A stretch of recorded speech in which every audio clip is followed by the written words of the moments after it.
911 dispatchers know what real panic sounds like. The frantic, gasping kind. The raw, uncontrollable emotion when life is slipping away in front of you. They hear it every day. This wasn't that. My husband is unconscious. I don't know what happened. The voice on the line belonged to Natalie Cochran, a pharmacist, a wife. And at that moment, the only person standing between her husband, Michael Cochran, and death. The dispatcher's voice was calm but firm. "Ma'am, I need you to stay with me. Is he breathing?" Another pause. A hesitation, not long enough to seem unnatural, but just enough for doubt to take root. "I think so. I don't know." He was feeling dizzy earlier. Maybe low blood sugar. "I told him to rest. Rest. That was all. No emergency call. No trip to the doctor. Just rest." The paramedics arrived minutes later. The house was still. Too still. Michael Cochran lay in bed, barely clinging to consciousness, his breathing shallow. His pulse was weak. His skin clammy. They worked quickly, stabilizing him as best they could before rushing him to the hospital. But at the ER, something wasn't right. His blood sugar had plummeted, dangerously low. But Michael wasn't diabetic. He wasn't on medication. There was no medical reason for his body to react this way. One of the doctors checked his chart again. Then again. And then, the question that changed everything. Does he take insulin? The answer should have been simple. But for Michael Cochran, it was the difference between life and death.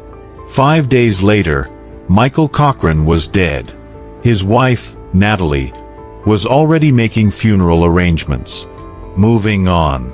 Barely shedding a tear. A freak medical event, some called it. A tragedy. A loss no one could have predicted. But then, money. $2 million. Gone. A collapsing business. A secret life. A fraud scheme so elaborate that it was only a matter of time before it fell apart. And Michael? He was starting to ask questions. He just didn't know. It would cost him everything. They met like so many others do. Young, hopeful, and full of plans for the future. Michael Cochran was a military man, disciplined, hard-working, and fiercely loyal. He had spent years serving his country, carrying the weight of duty on his shoulders. But when he looked at Natalie, he saw the life he wanted beyond the uniform. Stability. Family. Someone to grow old with. She was everything he thought he wanted. A pharmacist. Educated. Well-spoken.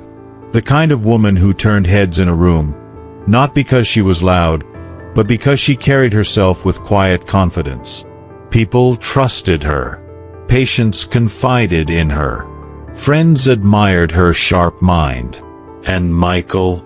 He loved her. Unconditionally. For a while, their life together was picture perfect. A beautiful home in West Virginia. 2 businesses, a pharmacy and a government contracting firm, both under Natalie's name. Financial security. On the surface, they had everything.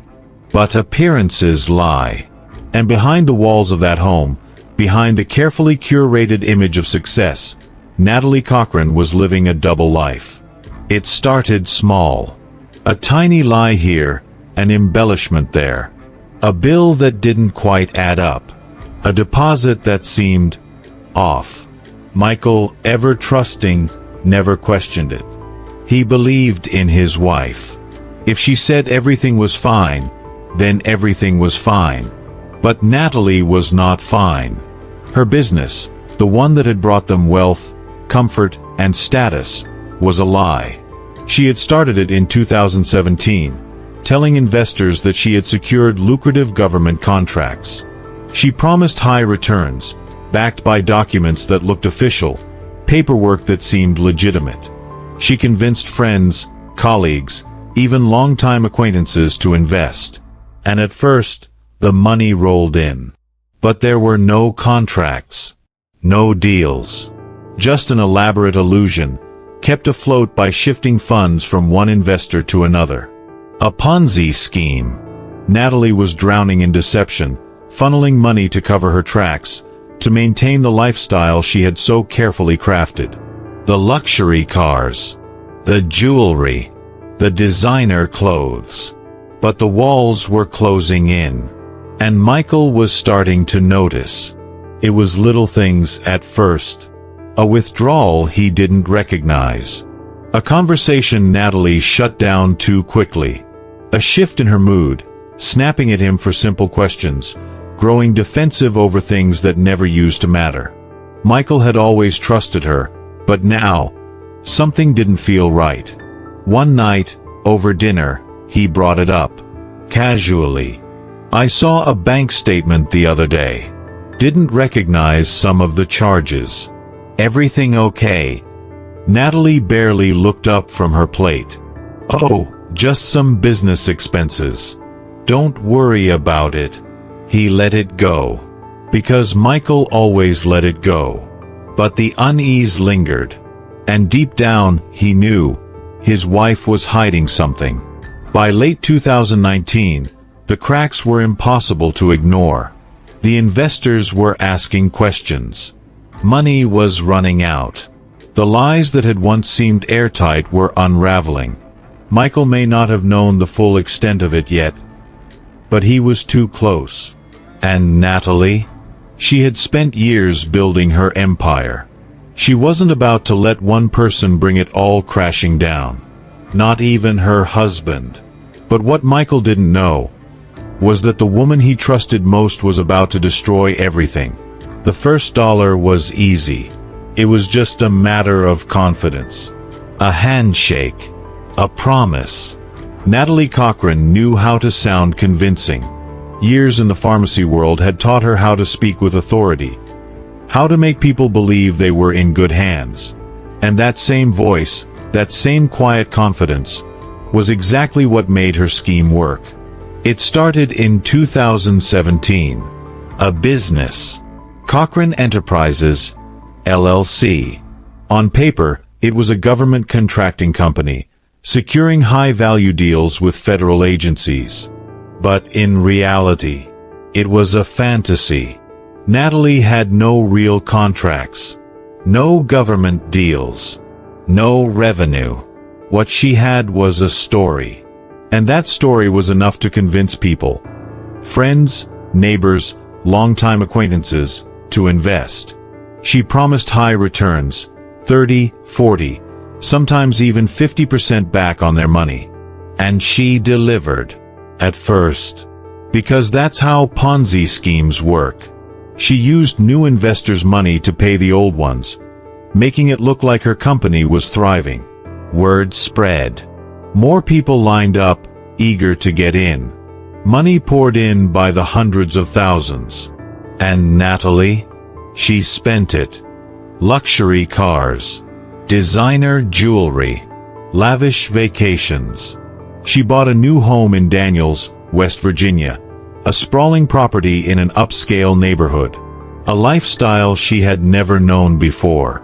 But the more she spent, the more she needed. The lie had to grow. New investors meant bigger promises. Bigger promises meant bigger risks. And by 2018, Natalie was in too deep.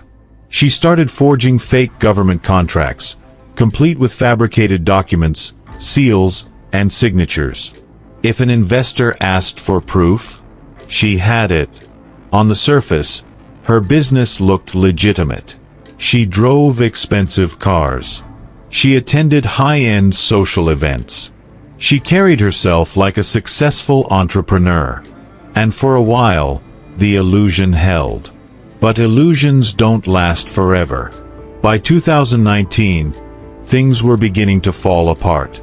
The money was drying up. New investors were harder to find. Questions were piling up. She had been shifting money around for years, plugging holes with borrowed cash, stalling payouts, making excuses. But there were too many holes now. She was running out of time. And then, Michael. Her husband had always trusted her. That was what made it so easy in the beginning. If Michael ever wondered where the money came from, he never asked. He believed in her success. But as the financial pressure mounted, Natalie was changing. She was snapping at him more, brushing off questions, keeping her phone close, locking her office door. And Michael was starting to notice. One night, over dinner. "You've been distracted lately. Everything okay?" A long pause. "Just work stress." Another time, in the car. "You never talk about the business anymore." She forced a smile. Nothing interesting to talk about. And then, one day, the breaking point. Michael had been sorting through some paperwork when he found a letter, an overdue payment notice from a creditor he didn't recognize. It didn't make sense. They had money. They had more than enough. Right? Michael walked into the room, holding the paper in his hands. "Natalie, what is this?" She froze. Just for a second. Then, she laughed. Brushed it off. "Oh, that's just a mix-up. I'll take care of it." But Michael wasn't convinced. That night, he stayed awake long after she had gone to bed, staring at the ceiling, thinking. For the first time in their marriage, he had a real doubt. A feeling he couldn't shake. And if he followed that feeling, he would find the truth. If Michael discovered the truth, her entire empire would crumble. And she couldn't let that happen.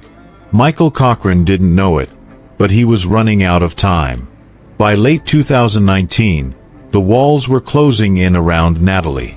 Her business was collapsing. The money was nearly gone. Investors were demanding answers she didn't have. And Michael? He had started asking questions too. Maybe at first, he thought it was just a misunderstanding. That the financial inconsistencies were something Natalie could explain.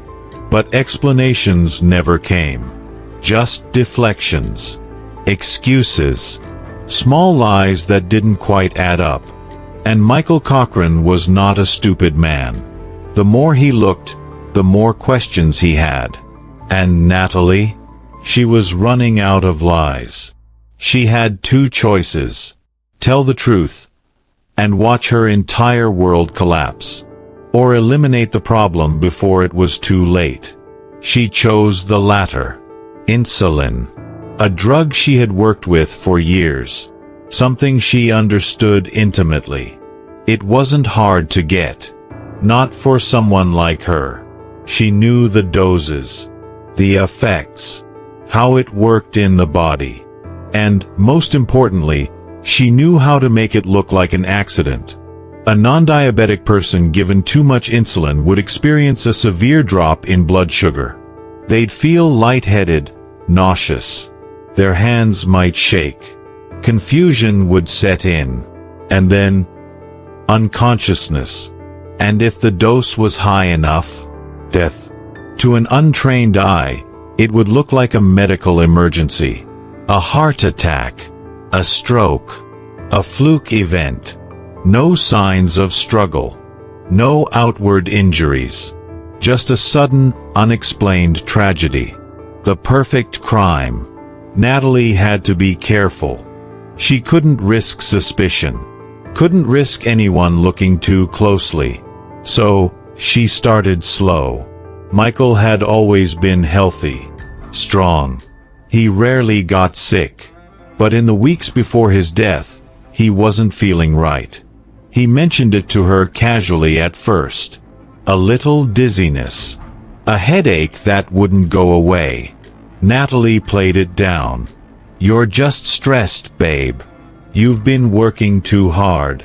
He believed her. Until the symptoms got worse. By December, Michael was struggling. Fatigue. Confusion. He felt off, but he didn't know why. And every time he brought it up, Natalie had an answer. "You probably need more sleep. Maybe you're coming down with something. It's nothing. Just relax." And Michael trusted his wife. So he ignored the symptoms. Ignored the warnings his own body was giving him. Michael had been complaining of dizziness all day. A strange, sinking feeling he couldn't shake. Natalie comforted him. Told him to lay down. That he just needed to rest. And at some point that evening, she gave him the injection. A fatal dose of insulin. A dose designed to shut his body down slowly. By the time Michael lost consciousness, his blood sugar had already crashed to a critical level. His brain was starving. His organs were failing. But Natalie? She didn't call 911. Not yet. She let him slip further, and further, and further away. By the time she finally dialed, Michael was barely alive. "My husband is unconscious. I don't know what happened." Her voice was calm. Too calm. The dispatcher asked questions. She hesitated, just for a second. Then, she gave them the answer she wanted them to believe. He was feeling dizzy earlier. Maybe low blood sugar. "I told him to rest." By the time the paramedics arrived, it was too late. Michael Cochran never woke up. But Natalie? She underestimated something. Because when the doctors looked at Michael's charts, at his test results, at the numbers that didn't make sense, they started asking questions, too. But when Michael collapsed, her reaction wasn't what you'd expect from a grieving wife.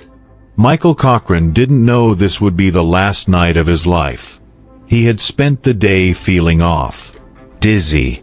Weak. His body was betraying him, and he didn't know why. But Natalie did. By now, the insulin was in his system. Working. Dropping his blood sugar to levels the human body isn't meant to survive. But Michael had no reason to suspect. He trusted his wife. And so, when she told him to lay down, to rest, that everything would be fine by morning, he listened. He always listened. Natalie watched as he settled onto the couch, shifting uncomfortably, his body sluggish. She sat beside him, ran her fingers through his hair, played the part of a loving wife. But this wasn't an act of comfort. It was control. She needed to keep him still, to stop him from realizing what was happening, to stop him from getting up and calling for help.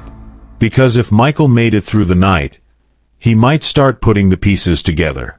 And she couldn't let that happen. Hours passed. Michael's body was shutting down, slowly, methodically. His breathing grew shallow. His skin turned clammy. The world around him blurred. His mind, once sharp, once clear, was slipping away. The signs were obvious. Any trained medical professional would have seen it immediately. And Natalie? She saw it. She knew. And she did nothing. Number 911 call. No panic. No desperate attempt to wake him. She just watched.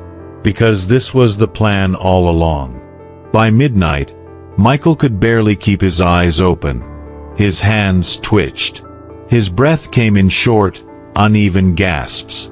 He tried to speak, but his words slurred together, nonsensical, fragmented. His body was in crisis mode. It was screaming for help. And Natalie? Just sleep it off, babe. Her voice was soft, almost soothing, the last words he would ever hear. At 3 a.m., Michael slipped into a coma. By 7 a.m., Natalie finally picked up her phone and dialed. "My husband is unconscious. I don't know what happened." The 911 dispatcher listened. The words were right, but the tone? Flat, even, too controlled. Paramedics arrived within minutes. They rushed inside, expecting chaos, a panicked wife, frantic attempts at CPR. But instead, Natalie just stood there. Michael was barely alive, his body shutting down before their eyes. The EMTs worked fast, stabilizing him just enough for transport. But they all knew. This wasn't a patient who was going to recover. At the hospital, doctors fought to save him. They ran tests, checked for infections, heart issues, anything that could explain why a healthy 38-year-old man was suddenly dying. And then, the numbers. His blood sugar. Dangerously low. Too low. The kind of low that doesn't happen naturally. One doctor checked his records. No history of diabetes.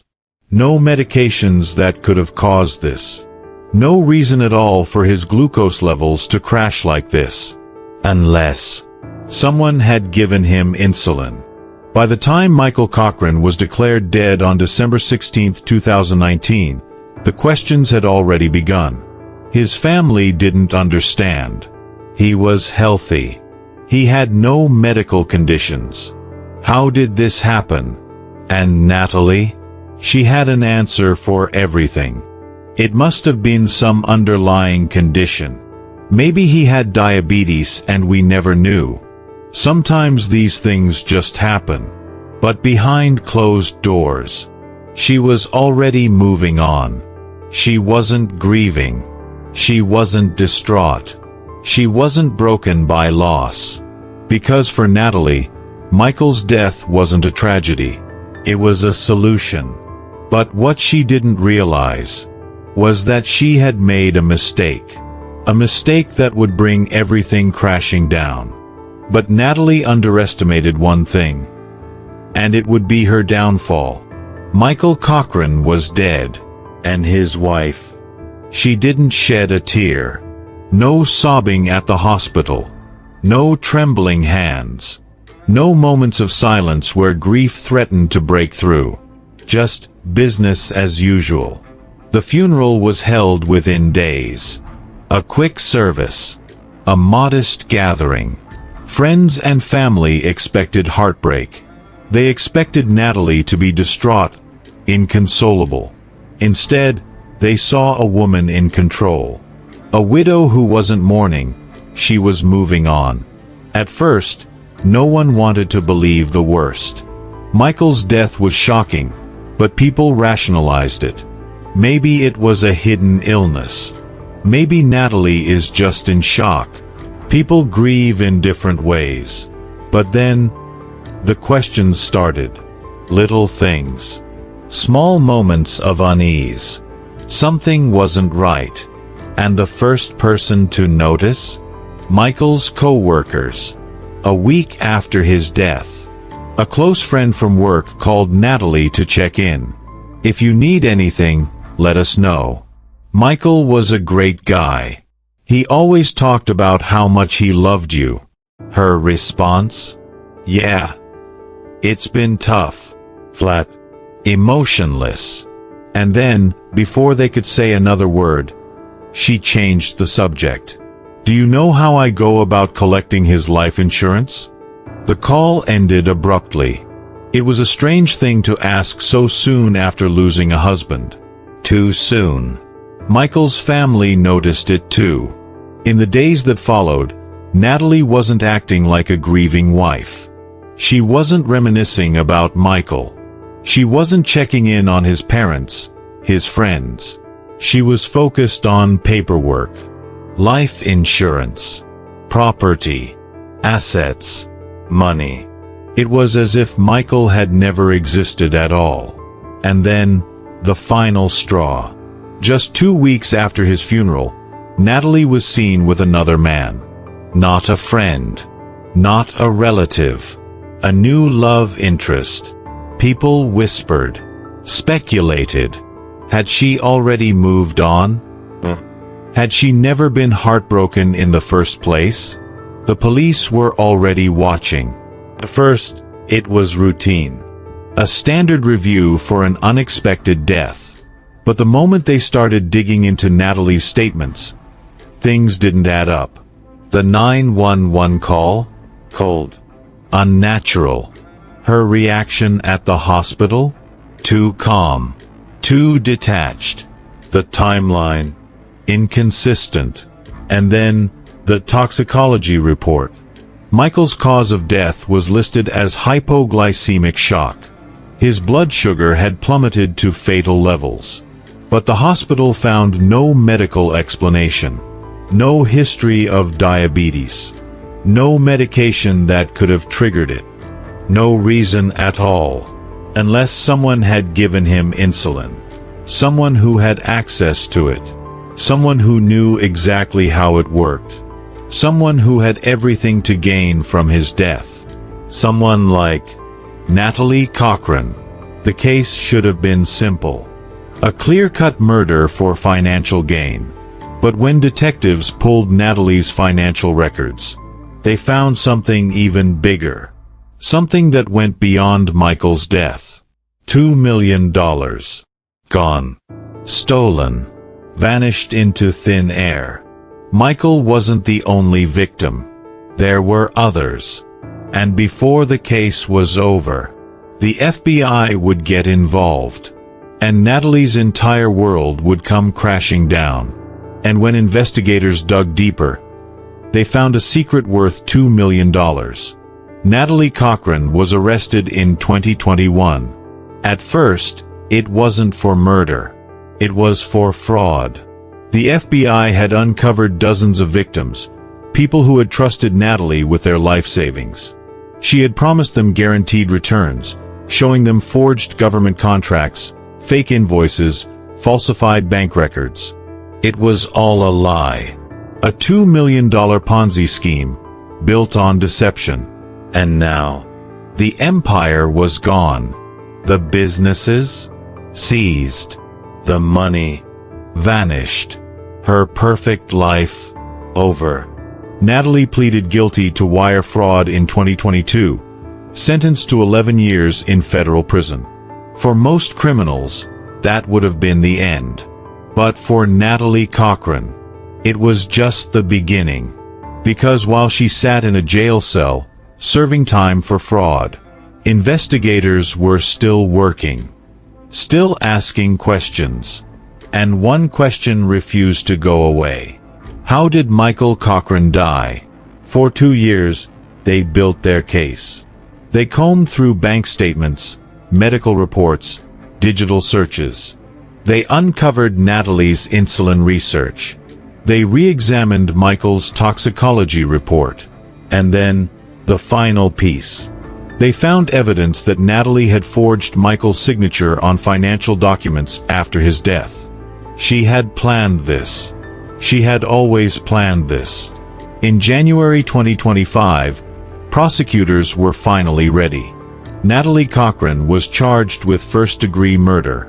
And this time, there was no escaping it. The trial began in early 2025. By then, the world knew her name. The media called her the Black Widow Pharmacist. But in court, she was just defendant number 25389. And for the first time in her life, she wasn't in control. The prosecution's case was airtight. They laid out the entire scheme. Step by step. Detail by detail. They showed the jury how Natalie stole millions through fraud. How Michael began asking questions. How she carefully researched insulin overdoses. How she had access to the drug from her pharmacy job. How she manipulated him into ignoring his symptoms. And finally, how she let him die. A cold, calculated murder. A planned execution. A wife who saw her husband as an obstacle and removed him. Natalie sat still, unblinking. No tears. No emotion.